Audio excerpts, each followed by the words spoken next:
Operation टायगरवर विधिमंडळाचे माजी सचिव डॉक्टर अनंत कळसे यांनी कायदेशीर पैलू मांडले। या संदर्भात त्यांच्याशी बातचीत केली आहे आमची प्रतिनिधी साक्षी यादव यांनी।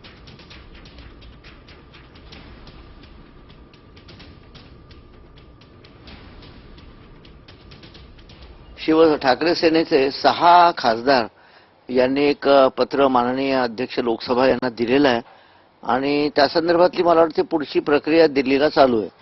कारण पॅरा 4 प्रमाणे 10व्या अनुसूचीच्या पॅरा 4 प्रमाणे 2/3 संसदीय पक्षामध्ये त्यामध्ये फूट पडली पाहिजे।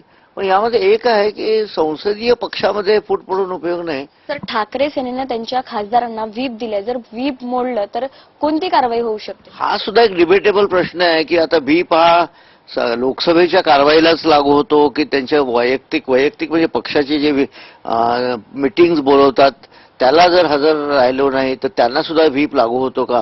हे जे प्रकरण पेंडिंग पडलेलं आहे, व्हीप काय, स्प्लिट काय, मर्जर काय, किती सदस्यांनी जावं, काय असावं, ओरिजिनल पॉलिटिकल पार्टी काय, ह्या सगळ्या संज्ञेचा त्यांनी अर्थ लावला पाहिजे, इंटरप्रिटेशन दिलं पाहिजे।